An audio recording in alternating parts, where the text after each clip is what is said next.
In 1942, at 23 years old, she graduated from the prestigious Tokyo Women's Medical Institute with honors and immediately volunteered for the military. She believed this was her destiny. She believed she was serving something sacred. 3 years of war had transformed her from an idealistic young woman into someone hardened beyond recognition. She had witnessed too much death to cry anymore. She had smelled too much decay to feel nauseous. She had seen too much suffering to feel anything at all.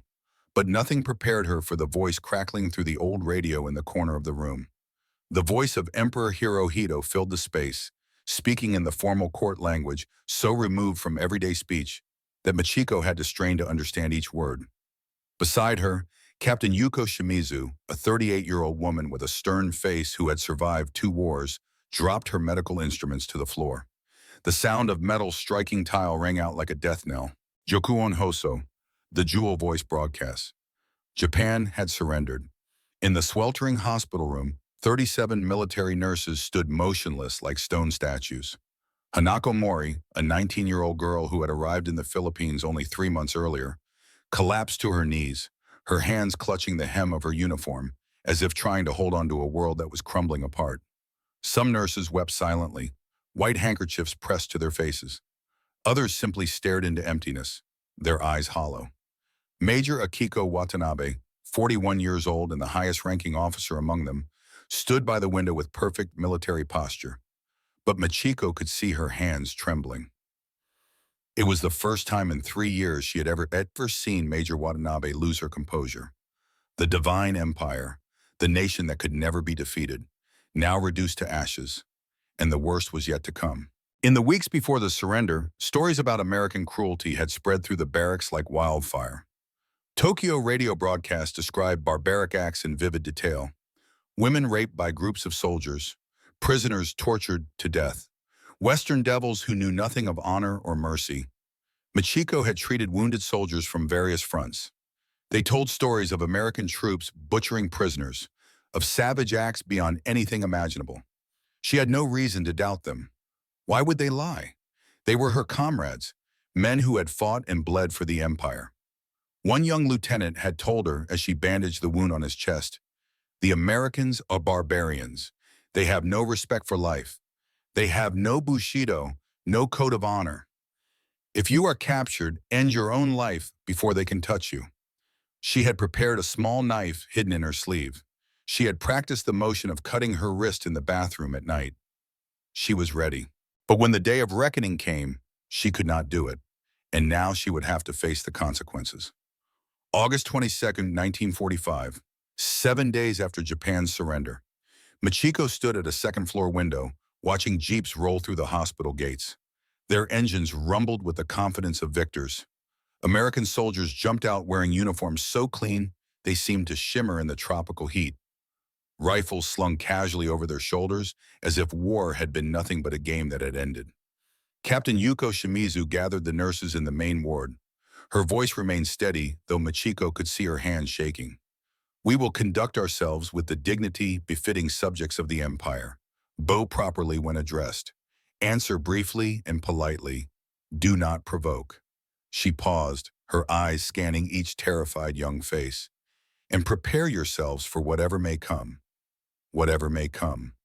The phrase hung in the air like a death sentence. The ward door burst open. A tall American officer stepped in with 2 military police flanking him. He removed his helmet, revealing sandy hair darkened with sweat. His blue eyes swept across the line of nurses standing at attention, examining them like inventory in a warehouse. Machiko held her breath. The knife in her sleeve felt heavy as lead. The American officer opened his mouth and spoke in broken Japanese. The sounds were so mangled, so badly pronounced, they were nearly incomprehensible. But before anyone could react, another soldier stepped forward. And this was the moment Machiko would never forget. The interpreter had a Japanese face.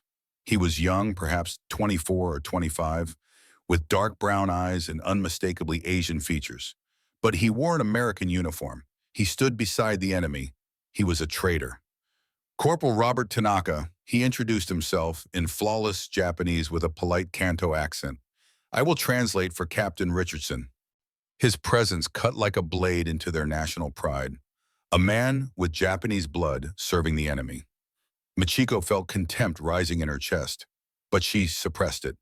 This was not the time to show emotion. Bobby Tanaka, whom Michiko did not know at the time, had been born in Los Angeles and had never set foot in Japan, began translating. You are now prisoners of war under the Geneva Convention. You will be transported to a detention facility in the United States.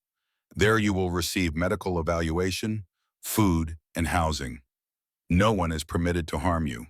You have rights under international law. Rights, international law. Michiko exchanged glances with Captain Shimizu. In Japanese military culture, these words meant nothing. Prisoners had forfeited their right to be considered human. Surrender meant permanent disgrace. Their names would be erased from family registers. Their families would receive death notifications even though they were still alive. What rights, Michiko thought to herself. What law? In the Emperor's army, there are no rights for the defeated. But what she was about to experience would prove that the world she knew was only a small corner of the truth. September 1945, USS Comfort transport ship. The journey across the Pacific lasted 2 weeks. Michiko and 36 other female nurses were separated from the male prisoners, confined in a compartment with clean bunk beds and white sheets. White sheets. Michiko could not remember the last time she had slept on white sheets. Each prisoner received a new set of civilian clothes. 3 meals a day, more than Japanese soldiers had received in the final months of the war. Clean drinking water without restriction. Toilets with toilet paper, a luxury Michiko had forgotten existed. Hanako Mori, the 19-year-old nurse with eyes wide with fear, whispered to Michiko in the darkness of the ship's hold. They are fattening us up. There must be some purpose behind this. Michiko had no answer. She only knew that each delicious meal, each peaceful night of sleep, made her more confused. Cruelty she could understand. Kindness was what terrified her. When the ship docked in San Francisco, they were transported by train to Texas. Michiko gazed through the train window at endless fields stretching to the horizon. Small towns with white-painted wooden houses, gleaming automobiles on smooth asphalt roads, stores with display windows full of merchandise. This is America, she thought to herself, the country we intended to conquer. Look how vast they are. Look how wealthy they are. And for the first time in 3 years, a small question began to sprout in her mind. How could we ever have thought we would win? She quickly extinguished that thought. It was too dangerous to exist. September 15, 1945. Outskirts of San Antonio. Fort Clayton detention camp sat in the middle of the parched land of South Texas, where the sun scorched everything and the wind carried red dust from the desert. When the trucks carrying prisoners stopped at the gate, Michiko saw barbed wire fencing surrounding a complex of wooden barracks. This would be her prison. This would be where she died if the stories she had heard were true. But the person waiting at the gate looked nothing like any prison warden she had imagined.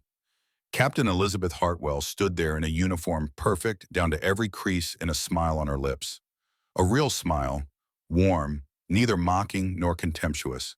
She was 35 years old, with brown hair pulled into a neat bun, gray-blue eyes looking at the prisoners with something Michiko could not name. "Welcome to Fort Clayton," Beth said through Bobby Tanaka's translation. "I know you are exhausted and frightened. I want you to understand that you are safe here. You will receive 3 meals a day, medical care, and personal hygiene supplies." Personal hygiene supplies. The phrase hung in the air, strange in its specificity. Michiko had grown accustomed to using leaves instead of paper, to bathing with rainwater when lucky enough to have any, to soap being a luxury reserved only for the operating room. Why would Americans care about the personal hygiene of prisoners? As the group of prisoners moved into the camp, Michiko sensed eyes watching her. She turned her head and caught sight of an American soldier standing by the gate, about 32 years old, broad-shouldered, with the square jaw typical of Texans. But what caught her attention was not his build, it was his eyes. Sergeant Frank Miller looked at the Japanese prisoners with undisguised hatred. His brown eyes burned with something deeper than ordinary hostility. It was pain. It was loss. It was something that had shattered inside him and could never be repaired. Beth Hartwell noticed that look and shot Miller a warning glance. He turned away, but Machiko had already memorized that face. There is at least one American, she thought to herself, who does not believe in this kindness. And somehow Miller's presence actually made her feel more at ease. At least he was acting in a way she could understand. September 16, 1945. Fort Clayton Medical Facility. The medical examinations began the next morning. Machiko removed her sweat-stained uniform in a private area curtained off with canvas, feeling naked in both the literal and figurative sense. Her body, once healthy and well-proportioned when she left Tokyo in 1942, was now only a shadow of its former self. Rosa Gonzalez, a 30-year-old Mexican-American nurse with gentle brown eyes, measured her height and weight. She recorded everything with professionalism and not a hint of judgment. 42 kilograms, Rosa said softly.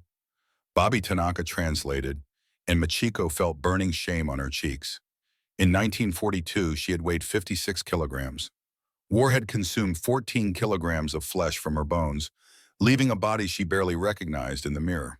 Dr. Thomas Bradley, 45 years old with graying hair and metal-framed glasses, examined her with the meticulousness of an expert.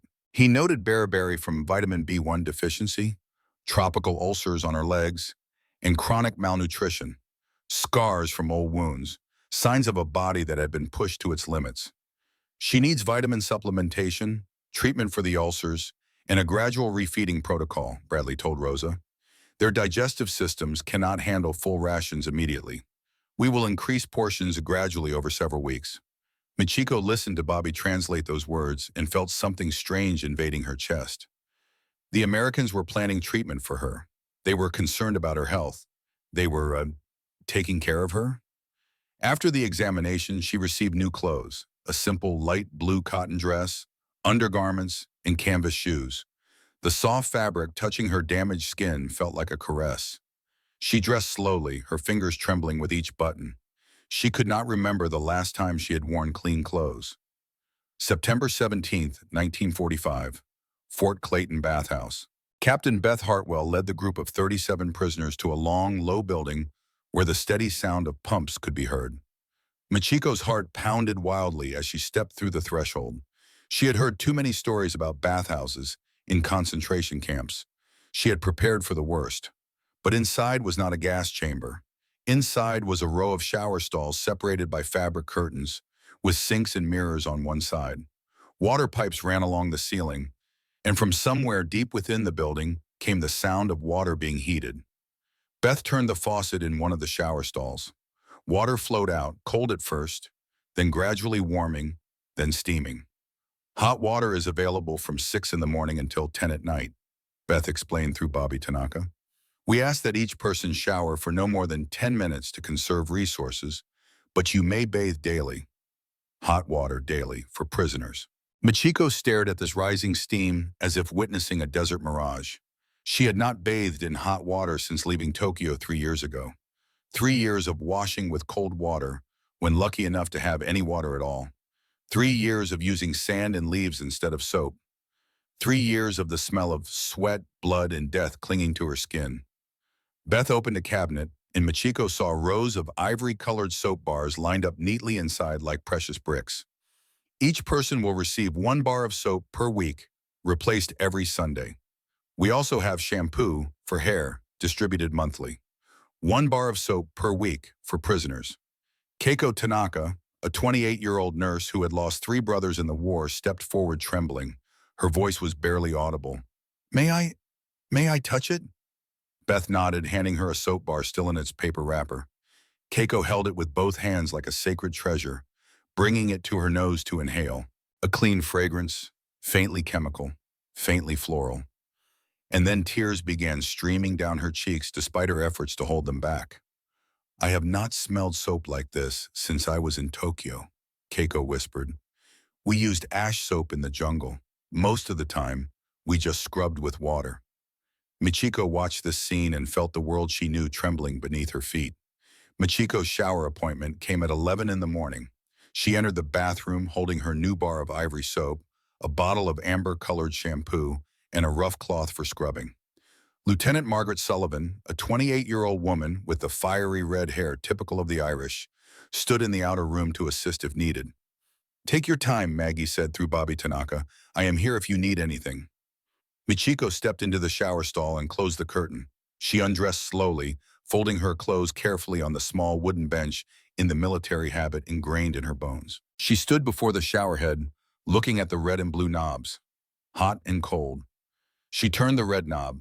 Water flowed out, cold at first, then warm, then hot. When the first stream of hot water touched her skin, Michiko stood motionless. The sensation was too intense, too foreign after 3 years of deprivation. Water cascaded down her shoulders, down her back, washing away the layers of dirt and sweat that had hardened into scales. She felt her skin breathing for the first time in years. She unwrapped the soap, rubbing it between her hands. White foam formed between her bony fingers, and a clean fragrance filled the cramped shower stall. And then the memory struck. Tokyo, 1939.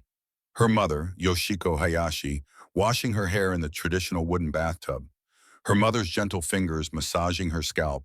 Her mother's voice humming a folk song about cherry blossoms and spring rain. Michiko had been only 20 years old, preparing for her nursing school entrance exam. The world was still whole. The future was still wide open. Her parents were still healthy. War was something no one had yet imagined. Michiko slid down to the shower floor, her back against the cold tile wall. Hot water continued to pour down, steam rising to obscure the space. And for the first time in 3 years, she wept. Not the small sobs she had learned to suppress during the war. This was a wail from the depths of her chest, 3 years of suffering, fear, loss, and now utter confusion before a kindness she could not explain. She wept for the young soldiers who had died on her operating table. She wept for the comrades who had fallen in the jungle. She wept for the world that had collapsed and could never be rebuilt. And she wept because of a bar of soap, because of hot water, because of the kindness of an enemy she could not understand. She did not know how long she sat there until the water began to cool. 20 minutes, perhaps longer. When she finally stood up, her legs trembling, she saw herself reflected in the steamy mirror. A stranger looked back at her, gaunt, pale, but clean for the first time in 3 years. And in that moment, something inside her began to change. That night in barracks, none of the 37 female prisoners could sleep. Those who had bathed spoke of their experience in whispers, almost reverent. They described the feeling of hot water touching their skin, the fragrance of soap, the cleanliness they had forgotten existed. Those still waiting for their turn listened with undisguised longing, counting each hour until their appointment. Captain Yuko Shimizu sat on her bed with the same straight posture she maintained while standing in formation. Her voice remained hard as steel when she spoke. I do not understand their purpose. Why provide such comfort to prisoners? In Bushido teaching, the captured have forfeited all consideration. They should receive only enough sustenance to maintain working capacity. This generosity, she shook her head, has no strategic value. Sumiko Nakamura, a 32-year-old nurse with knowledge of Western religion from her years at a missionary school, offered a different perspective. Perhaps this is their Christian belief. I studied Western religion in school. They speak of loving enemies, turning the other cheek. Perhaps this is that philosophy in practice. Or perhaps, Keiko Tanaka cut in with a bitter voice, they are softening us before torture, comfort before suffering. Americans are famous for psychological warfare. Michiko sat silently on her bed, not contributing to the discussion. The question circled endlessly in her mind. What kind of military power can afford to waste resources like this on defeated enemies?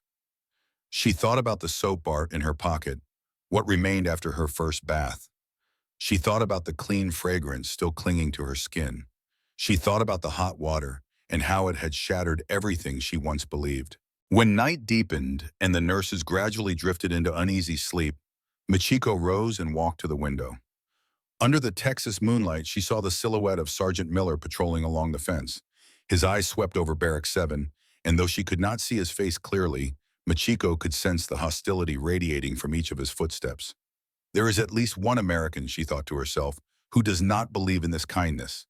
He looks at us the way we were taught to look at them. And somehow Miller's presence made her curious.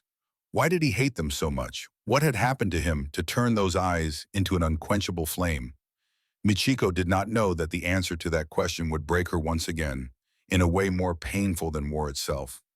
She returned to bed, lying down but not closing her eyes.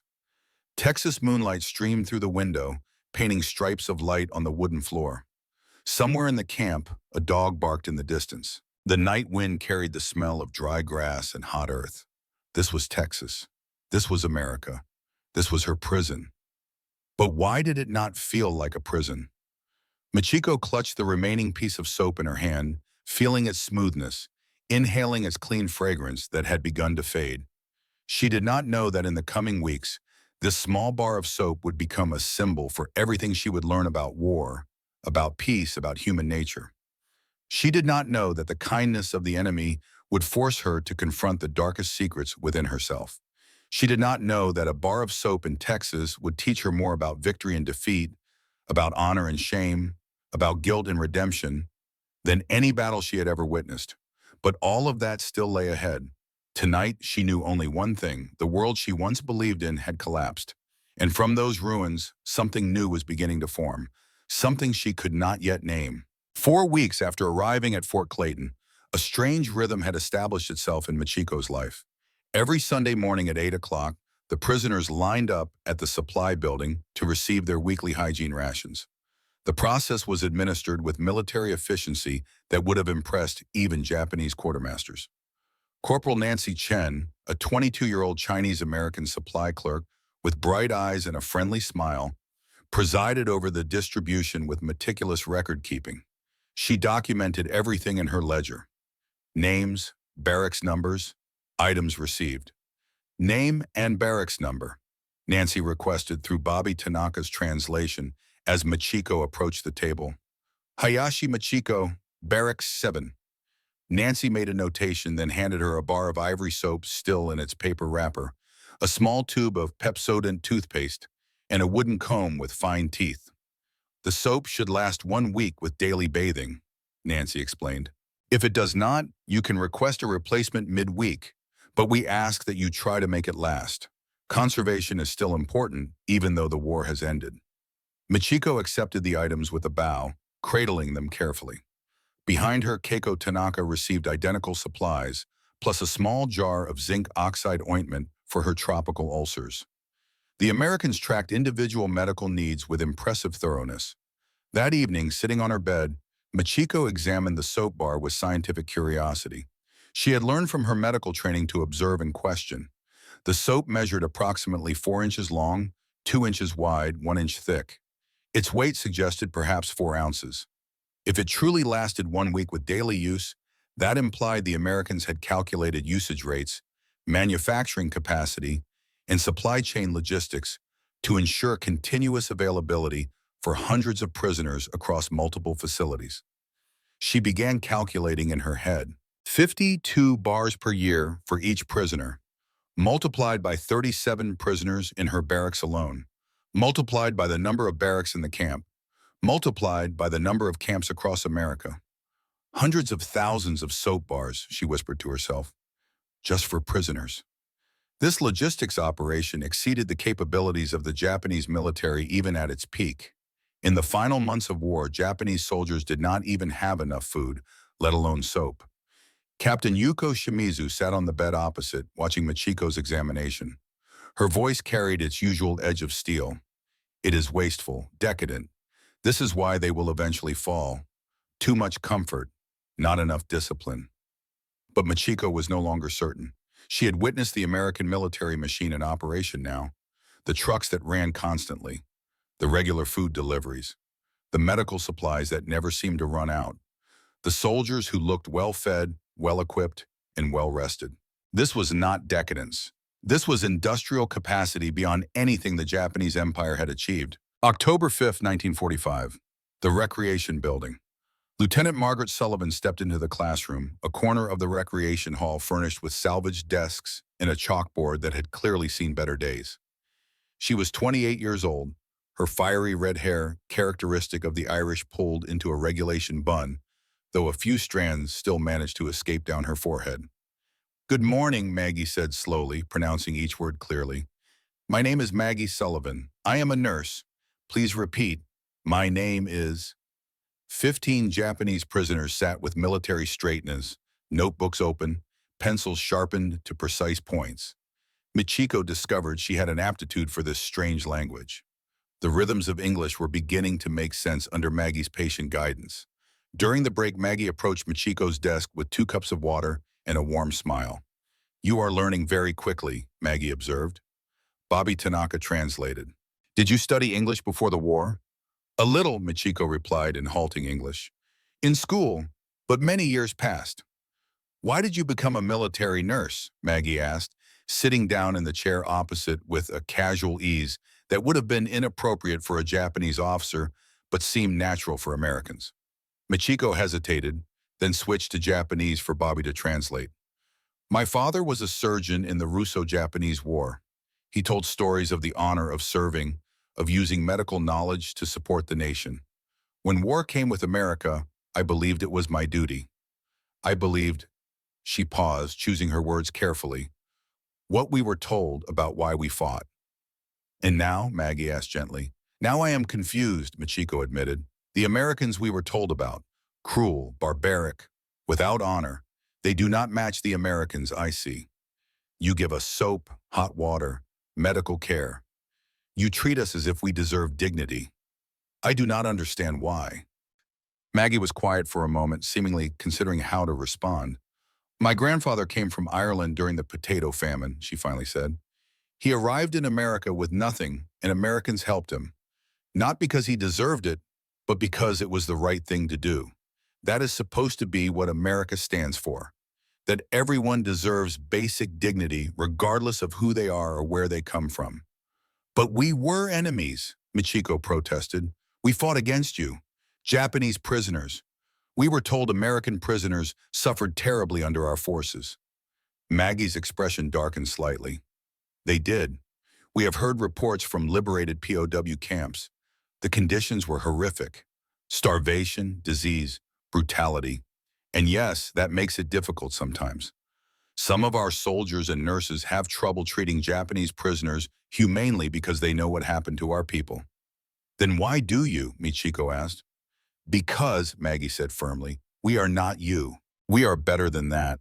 Or at least we are trying to be. If we respond to cruelty with cruelty, then what was the point of fighting? The soap and hot water, those are small things. They cost us almost nothing. But they prove that our system, our values, they are real. They are not just propaganda." The conversation was interrupted by class resuming, but Michiko found herself unable to concentrate fully. Maggie's words echoed uncomfortably. "We are not you. We are better than that." The statement stung with its implied judgment, yet Michiko could not entirely disagree. October 12, 1945. The supply warehouse. Michiko had been asked by Nancy Chen to help inventory medical supplies. Her nursing skills had been recognized and utilized. She was counting bandages in the back warehouse when the door burst open. Sergeant Frank Miller stepped in, his eyes red-rimmed from lack of sleep or perhaps from whiskey. He was 32 years old, broad-shouldered, square-jawed in the typical Texas manner, but something had broken inside those brown eyes. When he saw Michiko alone in the warehouse, Miller stopped, his jaw clenched. "Look at this," Miller said in English, his voice cold as steel. "One of the little devils, all cleaned up with our soap." Michiko did not understand every word, but she understood enough from his tone. She stood still, her survival instincts from war telling her not to run, not to show fear. Miller moved closer, too close. Michiko could smell whiskey on his breath. Miller let go of Michiko, but did not take his eyes off her. "Ask her, Captain. Ask what her people did to my brother. Ask how much soap our prisoners got in their camps."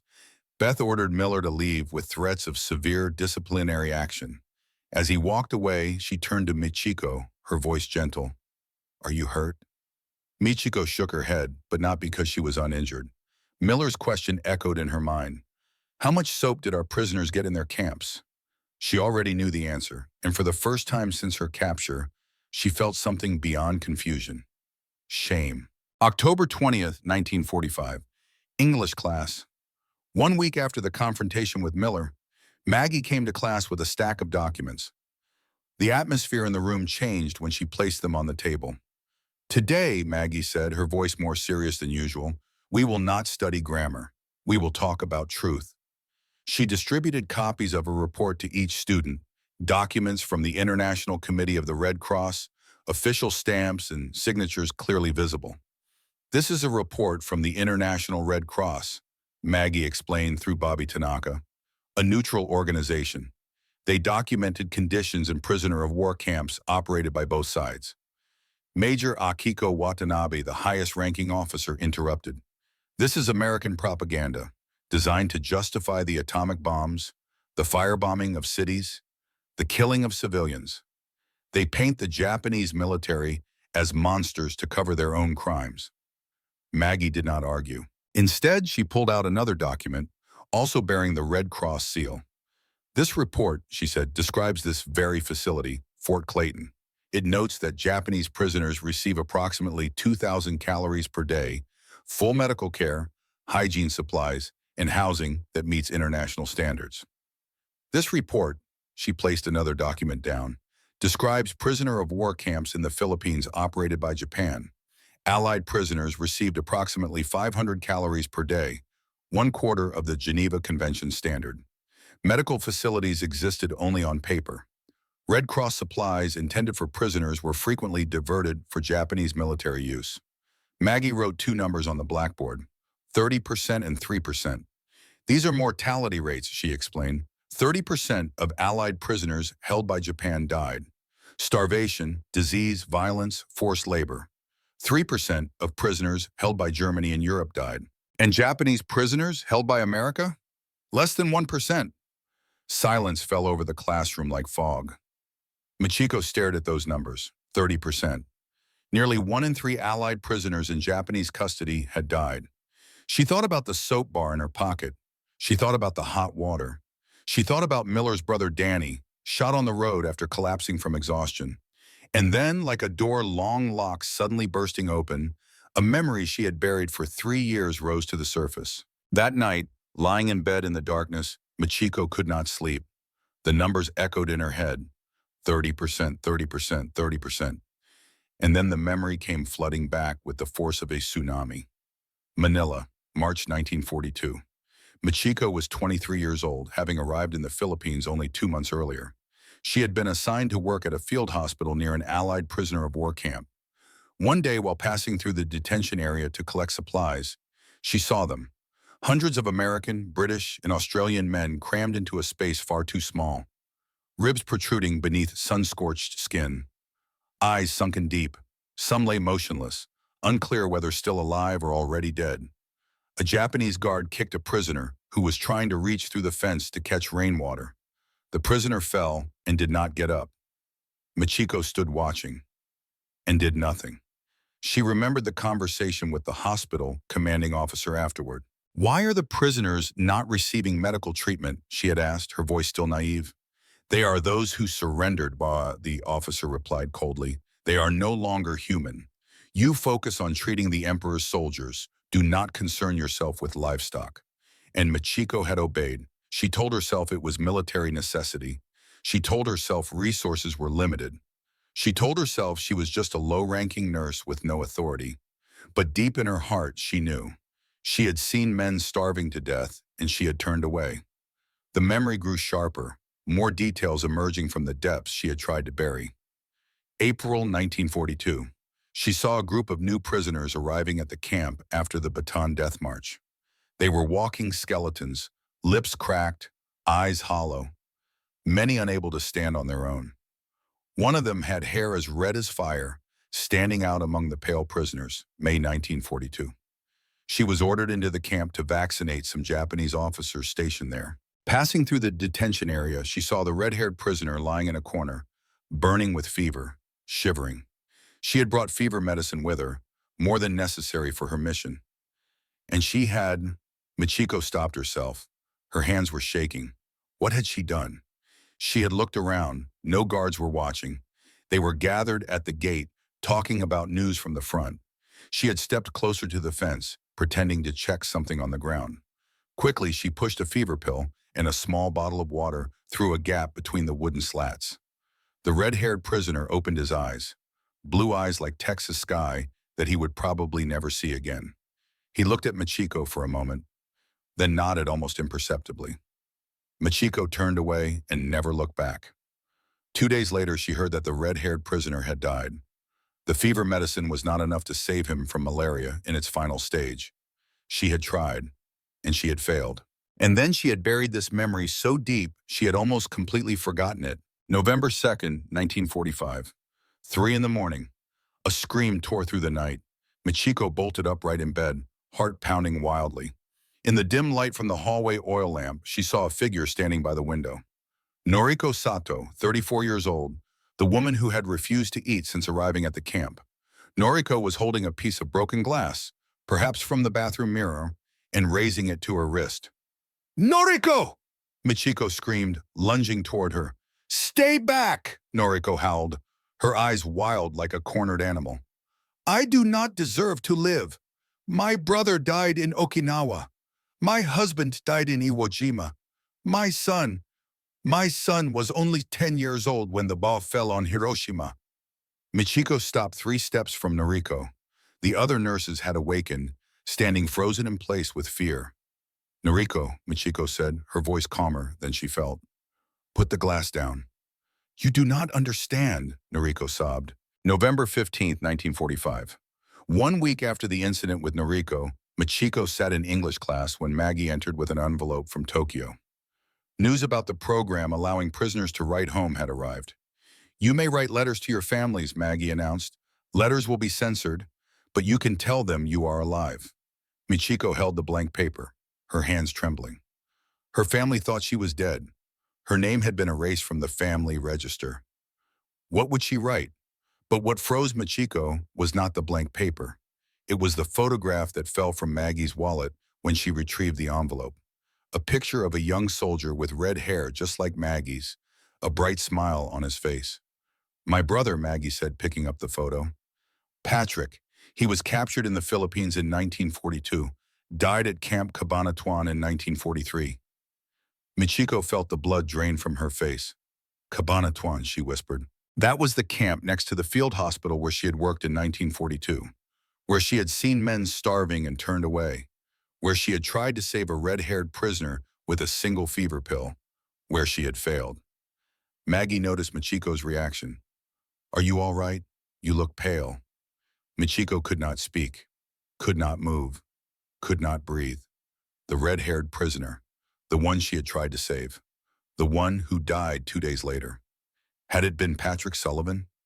Had she held in her hands the power to save Maggie's brother and failed? The questions burned in her mind like fire. She needed to know. She needed to tell Maggie. But the words would not come. Not yet. Not until she was certain. That night, Michiko lay awake staring at the ceiling. The Texas moonlight cast shadows across the wooden floor. Somewhere in the distance, a coyote howled. She thought about the red-haired prisoner, about his blue eyes, about the single fever pill that was never going to be enough. She thought about Maggie's warm smile, about her patience in teaching English, about the photograph of a young man who would never grow old. And she knew that before she could move forward, before she could accept the kindness of these Americans, before she could write home to her family and tell them she was alive, she had to tell Maggie the truth. Even if it destroyed the only friendship she had found in this foreign land, even if Maggie never forgave her, even if the truth proved that she was exactly the monster Miller believed her to be. The soap bar on her nightstand caught the moonlight, its ivory surface gleaming in the darkness. Such a small thing, such a simple thing, yet it had unraveled everything she thought she knew about enemies and allies, about honor and shame, about guilt and redemption. She clutched it in her hand, feeling its smoothness, its cleanness, its impossible kindness. Tomorrow she would find Maggie. Tomorrow she would tell her everything. Tomorrow she would discover whether forgiveness was possible between those who had stood on opposite sides of the greatest war in human history. But tonight she could only wait for dawn, counting each heartbeat, each breath, each moment until she would have to face the truth she had buried for 3 years. The truth about what she had done. The truth about what she had failed to do.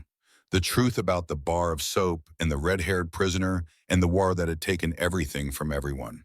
November 16th to November 30th, 1945. For 2 weeks after seeing Patrick Sullivan's photograph, Machiko lived in an internal hell. She continued attending English classes. She continued bathing daily.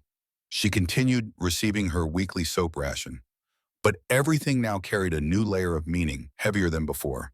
She began secretly researching Camp Cabanatuan through fragments of information from American newspapers left in the recreation hall.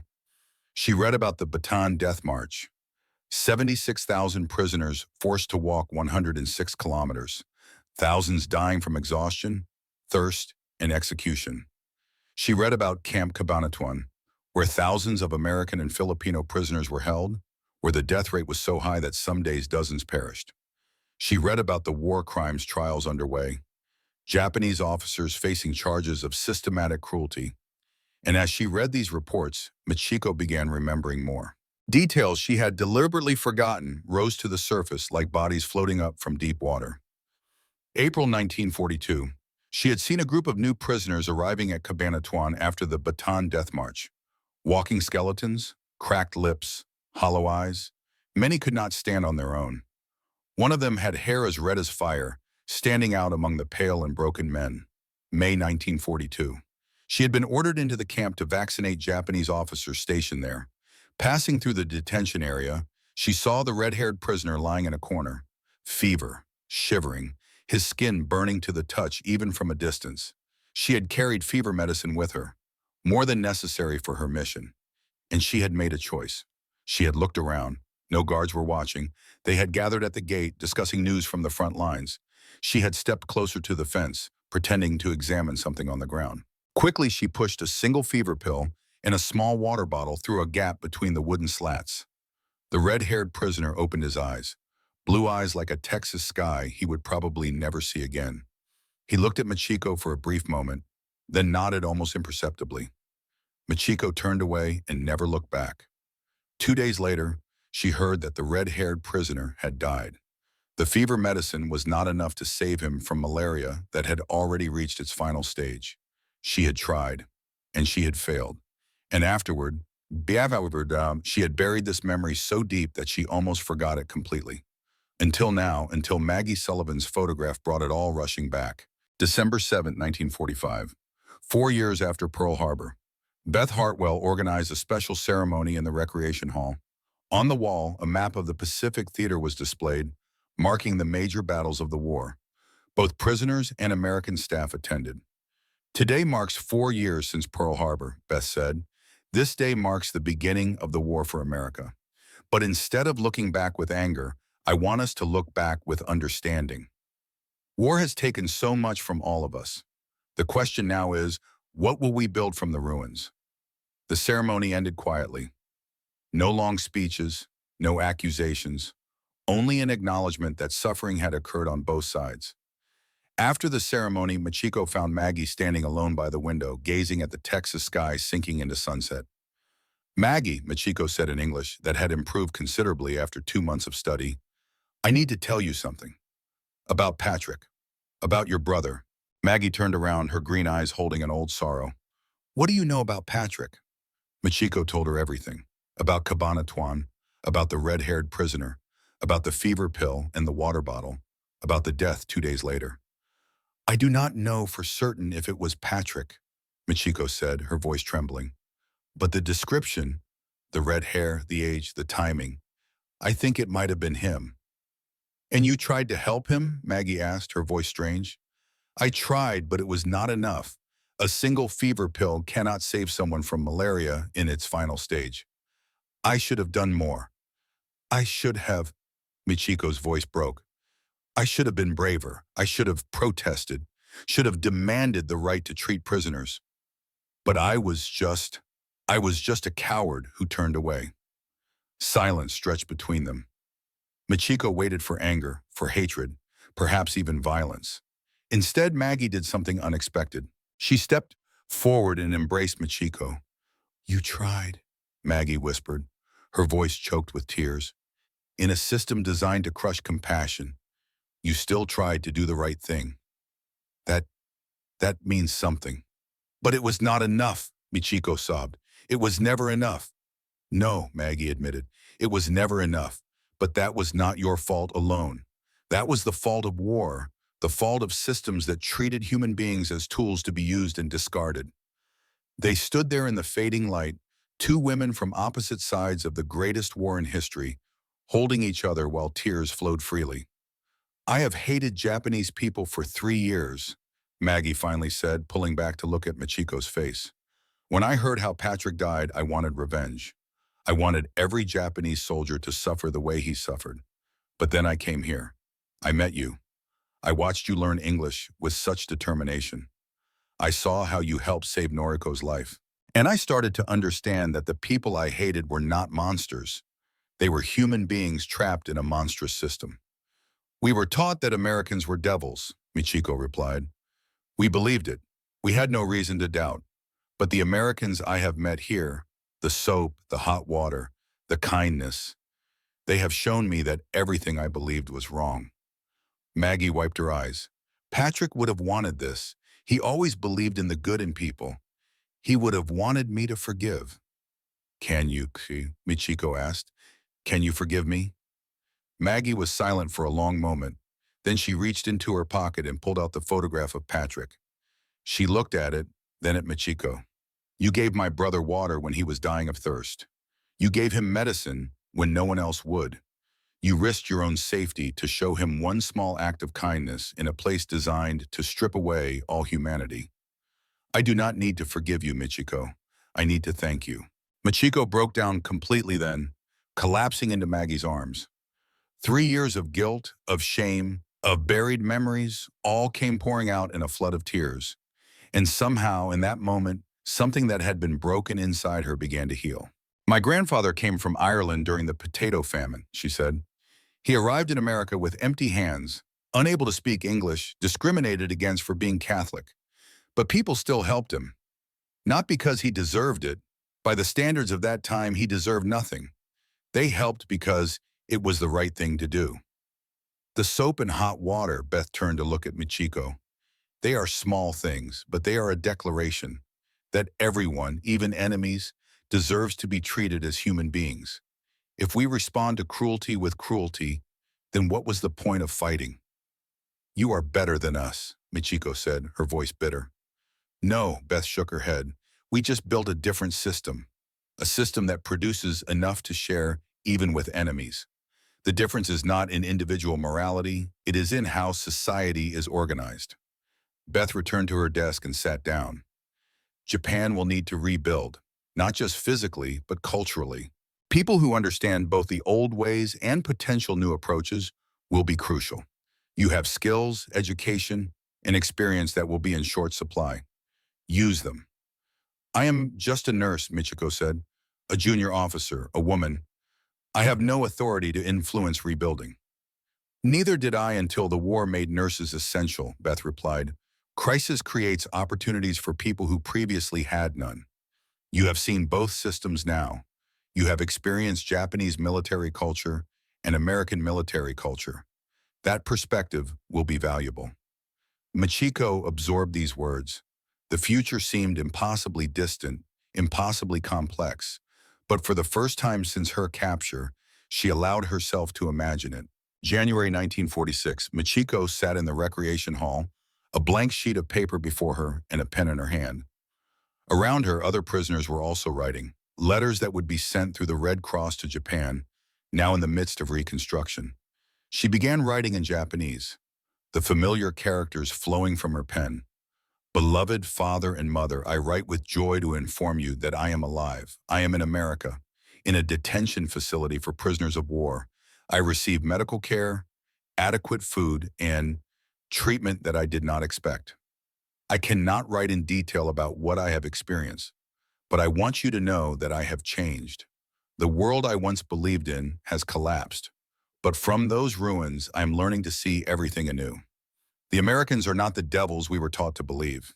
They have suffering, they have anger, they have people like Sergeant Miller, who lost his brother and cannot forgive.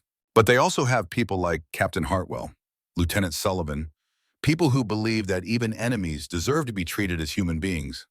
I do not know what the future holds, but I know I want to live to see it, and I want to contribute to building a new Japan, a Japan that learns from the mistakes of the past. Your daughter, Michiko. She stared at the letter for a longer time. It said so little. It revealed nothing of the hot water that had brought her to her knees weeping. Nothing of the soap bars distributed weekly. Nothing of Miller's hatred or Maggie's forgiveness. Nothing of Noriko's suicide attempt, or the red-haired prisoner she had tried and failed to save. But it said enough. It said she was alive. It said she had changed. It said she wanted to come home. March 10, 1946. 1 week before the first group of prisoners was scheduled for repatriation, Michiko encountered Miller near the camp gate.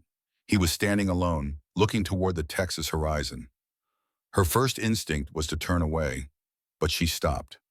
"Sergeant Miller," she called out in English. Miller turned around, his face hardening when he recognized her. But he did not walk away. "I am returning to Japan soon," Michiko said slowly, choosing each word carefully. "Before I go, I want to say, I am sorry about your brother, about everyone who died." "Your apology does not bring Danny back," Miller replied, his voice bitter, but no longer filled with the raw hatred of before. "I know," Michiko nodded. "Nothing can. But I want you to know, there were some of us who tried. Not enough. Never enough. But we tried." Miller was silent for a long time. Then he pulled out the old photograph, the one of two brothers that he had shown Michiko in the warehouse months ago. "Danny always believed in the good in people," Miller said, his voice dropping low. "He would have wanted me to try harder." He looked at Michiko, and for the first time since they had met, there was no hatred in his eyes. Only exhaustion, grief, and perhaps, just perhaps, something resembling acceptance. "Go home," Miller said. "Build something better." Michiko bowed deeply in the Japanese way, showing respect that transcended language and culture. When she straightened, Miller had already turned back to face the horizon. But she had seen his eyes, and she knew that somewhere inside that broken man, healing had begun. March 17, 1946. Departure from Fort Clayton. Michiko woke for the last time in Barracks 7. She bathed one final time with the camp's hot water, using the last sliver of soap remaining from her weekly ration. Standing under the shower, warm water cascading down, she remembered the first time she had stepped into this bathroom. The confusion, the disbelief, the emotional collapse when the memory of her mother flooded back. Now, 6 months later, she was different. Not better, not worse. Just different. She had learned to live with the truth about herself, about her country, about what had happened and what could not be repaired. Beth Hartwell gathered the group of 37 prisoners one last time before they boarded the trucks to the port. "You survived the war," Beth said. "You survived detention. Now you face the most difficult challenge, continuing to live." Maggie stood beside Beth, her eyes red-rimmed with tears. "Japan will need people like you," Beth continued. "People with skills, with education, and most importantly, with the ability to see the truth. Use what you have learned here, not just English or medical procedures, but the perspective on how a society can be organized differently." The prisoners began filing toward the trucks. Michiko lingered, looking for one last moment with Maggie. They stood facing each other, two women, one Japanese and one American, both carrying invisible wounds from the war.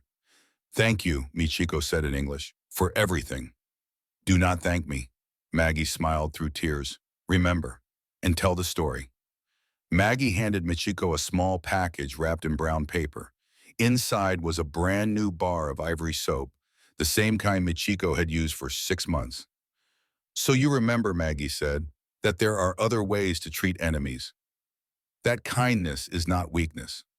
Michiko clutched the soap bar to her chest, unable to speak. Maggie embraced her one last time, whispering in her ear, "Patrick would have been proud to know you. I am proud to know you." They separated. Michiko climbed into the truck.